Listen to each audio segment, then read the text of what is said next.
नमस्कार, मैं सीमा Khanna, the astrology bye सीमा खन्ना।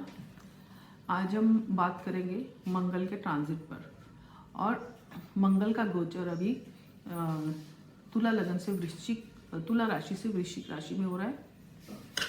वृश्चिक राशि जो कालपुरुष की अष्टम राशि है और मंगल उनके की अपनी राशि है, उनके स्वामी हैं। तो तुला राशि से जब वो अपनी राशि में आएंगे तो इस वक्त वो स्वस्थ अवस्था में आएंगे और उनकी वो शीर्षोदय राशि है, तो यहाँ पे वो प्रसन्नचित रहेंगे। और उसके बाद मंगल के साथ यहाँ पर सूर्य, चंद्र, केतु और यहाँ पर सूर्य, चंद्र, केतु और बुध भी इनके साथ हैं। तो आप ये देखें कि मंगल खुद मंत्रिमंडल में सेनापति हैं, तो उनके साथ सूर्य राजा, बुध राजकुमार, चंद्रमा रानी और केतु जो मंगलवत ही हैं वो सारे हैं। तो होपफुली ये सभी राशियों के लिए कुछ ना कुछ देकर ही जाएंगे। लेकिन क्योंकि मंगल और सूर्य दोनों गर्म प्लैनेट्स हैं और क्रोधी प्लैनेट्स हैं, मंगल का जो स्वभाव है, मंगल क्योंकि मंत्रिमंडल के सेनापति हैं तो उनके हाथ में वेपन्स रहेंगे, तलवार रहेगी। जब तलवार रहेगी तो वो युद्ध क्षेत्र में अपने शत्रु का नाश भी करेंगे, तो वहाँ पे ब्लड भी आएगा। तो यहाँ पर मंगल ब्लड के लिए भी माने जाते हैं। और फिर वो सूर्य के साथ है, गर्म प्लेनेट के साथ है, तो यहाँ पर कहीं ना कहीं थोड़ा सा क्रोध या द्वंद्व भी रहेगा। यानी कई राशि वालों के लिए जहाँ पर कि सूर्य और मंगल अच्छे नहीं रहेंगे तो वहाँ पर उनके लिए समस्याएं भी आएंगी। तो क्योंकि मंगल के कारक तत्व क्या है, मंगल साहसी है, मंगल बली है, मंगल मेहनती है, मंगल यशी है, यश देने वाला है, यश मिलता है इससे। लेकिन अगर मंगल की प्लेसमेंट ऐसी है या बाकी योग ऐसे खराब बने हुए हैं तो यही मंगल जहाँ पे साहस है, बल है, वहाँ पे दम्भ भी है, अहंकार भी है। तो अहंकार बहुत काम खराब भी करता है। तो अब हम देखते हैं इसके साथ हम अगर वृश्चिक राशि को लेते हैं तो वृश्चिक राशि अष्टम राशि है। अष्टम राशि क्या करती है? अष्टम राशि में एक छुपाव है, गुप्त बातें हैं, छुपा हुआ धन है और अच्छे योग हैं तो वो छुपा हुआ धन अचानक से मिलने वाला है जातक को। और अगर खराब दोष है तो अचानक से बहुत सारे धन का नाश भी होने वाला है। और अगर अच्छी योग बन रहे हैं तो जातक रिसर्च में जा सकता है, पीएचडी कर सकता है, उससे ज़्यादा भी अच्छी रिसर्च कर सकता है, रिसर्चर बन सकता है, स्कॉलर बन सकता है। लेकिन अगर खराब योग है तो जातक की काफ़ी सारी बीच में कठिनाइयाँ आ सकती हैं। फिर क्योंकि ये अष्टम भाव दुख और सुख का भाव है तो ये मृत्यु का भाव भी कहलाते हैं। मृत्यु कैसी होगी, मृत्यु का कारण क्या होगा, तो उसके स्वामी भी मंगल है। तो एक छुपे हुए भाव, एक रहस्यमय भाव और एक योद्धा के का अपने घर में उस भाव में आ जाना, तो वो उसके साथ बाकी प्रभाव कैसा पड़ता है वो आज हम जानेंगे। अगर हम मंगल की राशि से हम बात करें तो राशि में चंद्र राशि से देखे जाते हैं सारे भावों के फल। लेकिन चंद्र राशि में भी 3, 6, 11 भाव में मंगल अच्छे फल देता है। 3, 6, 11 भाव में अच्छे फल तो वो देता है लेकिन मंगल बाकी कुंडली में, जातक की कुंडली में योग कैसे बने हुए हैं वो भी प्रभाव जातक की राशि पर देते हैं। अगर हम जनरली बात करें तो मेष राशि में लें तो मेष राशि में जो मंगल है वो पहले लगन भाव का और अष्टम भाव का स्वामी है। अब यहाँ पर जब जातक प्रथम भाव, फर्स्ट भाव का और अष्टम भाव का स्वामी है तो अष्टम भाव में सभी प्लैनेट अष्टम भाव में आके बैठ गए हैं। सूर्य बैठ गए हैं। सूर्य कौन है? सूर्य पंचमेश है। चंद्रमा कौन है? चतुर्थेश है। और उसके बाद बुध बैठे हैं, तो बुध कौन है? बुध यहाँ पे तृतीयेश है और षष्ठेश है। ये सारे प्लैनेट अपने भावों के हिसाब से, भावों के कारकत्व के हिसाब से जातक को फल देने वाले हैं। तो यहाँ पे जब वो अष्टम भाव में बैठे हैं तो ये जातक के लिए मेष राशि वालों के लिए शुभ फल है, क्योंकि सारे राजसी प्लैनेट, सारे राजा, रानी, सेनापति, राजकुमार, क्योंकि सूर्य यहाँ का राजा है, चंद्रमा मंत्रिमंडल में रानी है, बुध जो है मंत्रिमंडल में राजकुमार है और मंगल खुद सेनापति है और केतु मंगलवत काम करता है। तो ये सभी प्लैनेट मिलके जब अष्टम भाव में अचानक से जातक को कहीं ना कहीं से प्रॉपर्टी से लेके या उनकी संतान से सुख मिलेगा या फिर उनको कंपटीशन दे रहे हैं कहीं पे, तो वहां पर उनको अच्छे फल मिलेंगे, धन की वृद्धि होगी, क्योंकि सेकंड भाव को सब देख रहे हैं। लेकिन क्योंकि अष्टम भाव से भी रिलेशन है और लगन से भी रिलेशन है, तो जातकों को अपने स्वास्थ्य का ध्यान जरूर रखना पड़ेगा और इसमें जातक के जाते जाते कहीं कोई समस्या ना दे जाए। फिर आते हैं हम वृष राशि पे। वृष राशि को अगर हम लेते हैं तो वृष राशि में जातक जो मंगल है वो सप्तम भाव और 12वें भाव का स्वामी है और सप्तम भाव में सभी प्लैनेट आके बैठ गए हैं। पति पत्नी में मनमुटाव होने के चांसेस हो सकते हैं। अगर हम देश की मेदनी में जाएं, देश की कुंडली को देखें तो वो भी वृष लगन है। तो वृष लगन के जब सप्तम भाव में सभी प्लैनेट आके बैठ गए तो सभी प्लैनेट यानी ऑपोजिशन जो आजकल हमारे देश में भी हो रहा है, किसानों की सभी बातें मानी गई लेकिन उसके बाद भी वो अड़े बैठे हैं और ऑपोजिशन सारी लगन को देख रही है और यहाँ पर वो सप्तम भाव में बैठ के विदेशों से भी काफी सारी समस्या आने की चांसेस हो सकते हैं और साथ ही क्योंकि स्ट्रांग होके ऑपोजिशन 7th हाउस में बैठे हुए हैं तो ऑपोजिशन की तरफ से मतलब अपने शत्रुओं से थोड़ी सी प्रॉब्लम हो सकती है। वृष लगन वालों के लिए क्योंकि ये 12वें भाव खर्चा काफी हो सकता है, पति पत्नी में मनमुटाव हो सकते हैं, कार्य क्षेत्र में उनको फायदा हो सकता है, कार्य क्षेत्र में वो आगे बढ़ सकते हैं।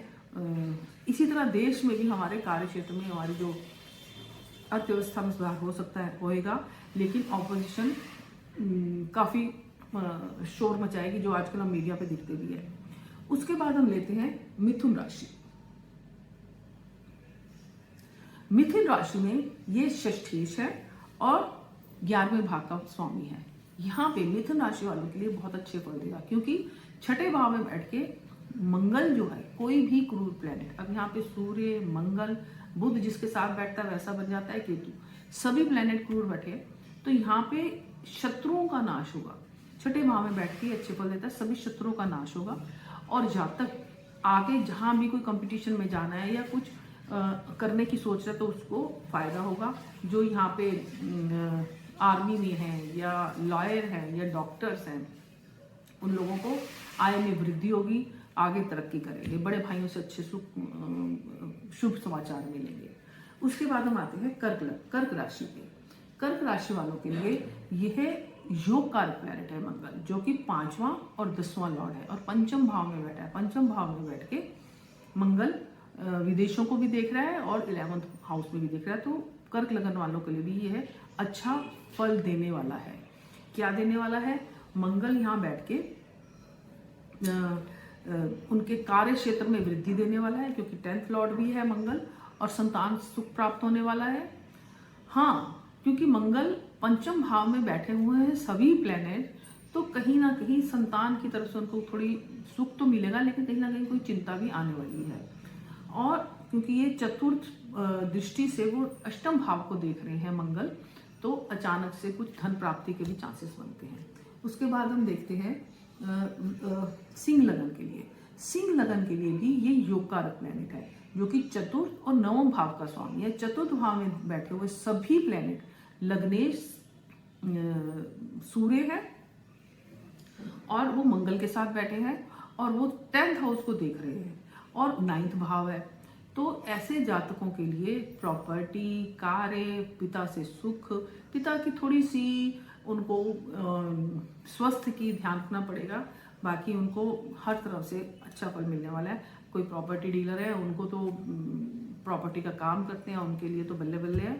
तो कर्क लगन वालों के लिए भी काफ़ी अच्छा फल देने वाले हैं। उसके बाद हम देखते हैं कन्या लगन। कन्या लगन वालों के लिए ये अष्टम भाव का स्वामी है और 3rd हाउस का स्वामी है। छोटे बहन भाइयों से अगर कोई मनमुटाव है तो वहाँ पे शांति आ जाएगी, ठीक हो जाएगा। छोटे बहन भाइयों से फायदा मिलेगा। और पिता, अगर पिता जो है उनसे उनको थोड़ा सा स्वास्थ्य का ध्यान रखना पड़ेगा। हाँ, लेकिन थोड़ा सा कन्या लगन वालों को जब मूवमेंट करते हैं या अपने किसी चोट वगैरह के लिए उनको ध्यान रखना पड़ेगा। और उनको भी कंपटीशन वगैरह में कहीं आगे बढ़ना है तो उसके लिए भी उनको काफ़ी अच्छे चांसेस हैं। अब हम बात करते हैं तुला लगन की, तुला राशि की। तो तुला राशि में जो मंगल है द्वितीय भाव और सप्तम भाव का स्वामी है, और तुला राशि में जो मंगल है द्वितीय भाव में गोचर कर रहे हैं। अब द्वितीय भाव जो है परिवार का भाव है, कुटुंब का भाव है, और यहाँ पे सभी प्लैनेट्स बुध, सूर्य, चंद्रमा, केतु और मंगल ट्रांजिट कर रहे हैं। तो यहाँ पे जब मंगल क्रूर ग्रह ट्रांजिट कर रहे हैं तो मुंह के बीच में भी समस्याएं आती हैं, छाले वगैरह की, सर्दियां हैं तो मुंह के आगे यहाँ पे सारे रैशेज होने की ये समस्या भी आ सकती हैं। साथ में परिवार में वाद विवाद हो सकता है। 7th हाउस है तो पति पत्नी में वाद विवाद हो सकता है। और बुध क्योंकि भाग्येश है तो भाग्य साथ दे सकता है, कार्य क्षेत्र में वृद्धि होगी। उसके बाद हम वृश्चिक राशि की बात करते हैं। वृश्चिक राशि में जो मंगल है वो लगन का ही स्वामी है और साथ में छठे भाव का स्वामी है। लगन के बीच में षष्ठेश आके बैठे हैं तो कार्य क्षेत्र में, परीक्षा में, कंपटीशन में, डॉक्टर्स के लिए, आर्मी वालों के लिए, लॉयर्स के लिए, जजेस के लिए ये बहुत अच्छा उनका टाइम है। लेकिन स्वास्थ्य का सबको ध्यान रखना पड़ेगा। और वाहन, प्रॉपर्टीज़ के लिए बहुत अच्छा टाइम है। सिर्फ इतना है कि अपने स्वास्थ्य का ध्यान रखें। वृश्चिक के बाद हम धनु राशि की बात करते हैं। धनु राशि में ये 12वें भाव के स्वामी हैं और 12वें भाव में गोचर कर रहे हैं, लेकिन पंचमेश है। पंचमेश भी बृहस्पति है। इतने सारे प्लैनेट 12वें भाव में गोचर कर रहे हैं तो खर्चा तो करवाएंगे, लेकिन खर्चे शुभ करवाएंगे क्योंकि भाग्येश भी साथ में है और दशमेश भी साथ में है।